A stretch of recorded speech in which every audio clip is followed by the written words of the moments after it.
Boa noite, sou Carlos Barroso, jornalista da emissora, e está começando agora o Redação BH News desta terça-feira. Você nos acompanha pelo canal 9 da NET e também pelo nosso site www.bhnews.tv.br. Participe conosco pelo e-mail redação@bhnews.tv.br ou pelas nossas redes sociais, pelo Facebook, Redação BH News, pelo Twitter, @Redação BH News, ou ainda pelo telefone 3264-1880. Vamos falar hoje, nessa edição, da calamidade em Mariana, envolvendo a Samarco, a Vale do Rio Doce, e também do trabalho da Polícia Federal no encalço de corruptos em busca da ampla corrupção nesse país. E vamos com as notícias. Falando da Polícia Federal, ela realizou hoje a Operação Tiranos para combater fraudes no Programa Nacional de Habitação Rural, que integra o programa Minha Casa Minha Vida em Minas Gerais. Segundo dados da Controladoria Geral da União e do Ministério Público Federal, que também participam da operação, houve desvios de cerca de R$ 2 milhões nos municípios mineiros de Manhuaçu, Manhumirim, Durandé, Luisburgo e Martim Soares. Participaram da operação cerca de 100 pessoas, entre auditores da CGU e agentes da polícia, que cumpriram 6 mandados de prisão preventiva, 6 de prisão temporária, 19 de busca e apreensão e 11 de condução coercitiva. A Justiça também determinou o sequestro de bens dos investigados. O grupo é investigado pelos crimes de organização criminosa, peculato, falso testemunho, fraude processual, estelionato, ordenamento de despesa não autorizada e falsificação de documentos. Você está vendo, né? A corrupção nesse país é um fato diário, cotidiano e efetivo, né? Prende corrupto aqui, ele escapa ali, prende um e escapam 100. E a Polícia Federal deflagrou na manhã de hoje a Operação Passe Livre, 21ª fase da Operação Lava Jato, que tenta descobrir, está procurando e buscando os corruptos do Petrolão. As investigações desta etapa, de acordo com a Polícia Federal, partem da apuração das circunstâncias de contratação de navio-sonda pela Petrobras com indícios de fraude no procedimento licitatório.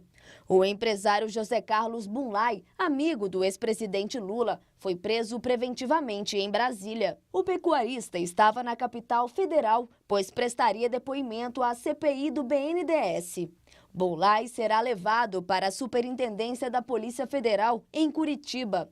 140 policiais federais e 23 auditores fiscais cumpriram 25 mandados de busca e apreensão, um mandado de prisão preventiva e 6 mandados de condução coercitiva.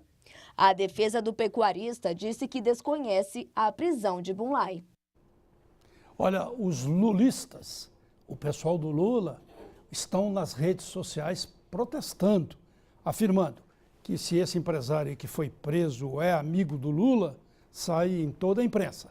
Mas que há cerca de 1 ano e pouco, um helicóptero com quase meia tonelada de cocaína foi preso, foi pego aqui em Minas Gerais, e era de um amigo do Aécio Neves, a família do senador Zezé Perrella.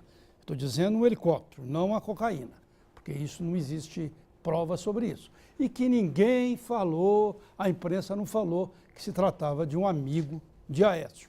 Estou colocando o protesto dos lulistas. E falando em protesto, um protesto fechou a BR-040 em Congonhas, na região central de Minas, na manhã de hoje.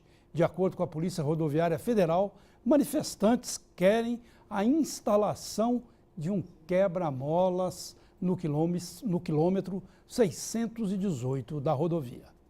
O congestionamento no trecho chegou a cerca de 6 quilômetros em ambos os sentidos. Por volta do meio-dia, o tráfego foi liberado. A Via 040, concessionária que administra o trecho, informou que todas as pistas foram bloqueadas por moradores depois que uma pessoa foi atropelada. O acidente ocorreu no quilômetro 615, na Vila Cardoso, em Congonhas. Manifestantes alegaram que os redutores de velocidade que haviam sido instalados no local foram retirados por ocasião de obras na rodovia. E falando ainda sobre a última nota, logicamente, isso que eu falei não exime o ex-presidente Lula de explicar se as ligações com esse empresário são fraudulentas, se visavam também irregularidades. E a Polícia Rodoviária Federal informou que o trecho foi liberado no início da tarde, isso referente à notícia que nós vimos aí agora. E árvores caídas em vários pontos da capital, ruas tomadas por folhas, galhos arrancados pelo vendaval e falta de energia elétrica. Belo Horizonte amanheceu hoje ainda sentindo os reflexos do temporal de ontem à noite. De acordo com o Corpo de Bombeiros, durante a chuva de ontem foram registradas 43 quedas de árvores, além de 12 ocorrências de situação de risco iminente de queda. O temporal causou outros vários estragos em Belo Horizonte e em alguns pontos da região metropolitana. Segundo a CEMIG, todas as regiões da capital tiveram alguma ocorrência. Os danos foram causados por raios e ventos que derrubaram árvores e jogaram objetos contra as redes, danificando os equipamentos de distribuição. Os maiores registros de chuva foram no Barreiro, 15 milímetros, e em Venda Nova, 13,6 milímetros. Olha, isso mostra como Belo Horizonte é vulnerável. E a cidade estava nas últimas semanas com uma verdadeira canícula, como se diz no Nordeste. É aquele tempo abafado e sem chuva e todo mundo pedindo para chover um pouco. Quando chove, vem essa verdadeira calamidade, mostrando como a cidade é vulnerável. E apesar das chuvas dos últimos dias na região metropolitana de Belo Horizonte, os reservatórios de água do sistema Paropeba permanecem com níveis praticamente estáveis. O complexo é responsável pelo abastecimento da Grande BH.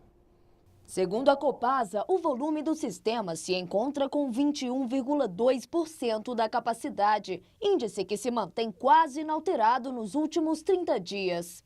Em 25 de outubro, capacidade estava em 22,6%. Já o reservatório Rio Manso está com o volume de 28,7% e Vargem das Flores com 26,9%. Em julho, a Copasa deu início à obra para a captação de água do Rio Paraopeba, em Brumadinho, para o Rio Manso. A intervenção é a aposta da empresa para garantir o abastecimento para a região metropolitana pelos próximos 25 anos. E vem mais chuva e problemas por aí. Os próximos dias em Belo Horizonte e na região metropolitana da capital serão de muita chuva. De acordo com o Tempoclima, PUC Minas, deve chover até a próxima sexta-feira. E as temperaturas devem cair, já que uma massa de ar quente que atua na região sudeste começou a perder força. O Redação BH News volta logo após um brevíssimo intervalo.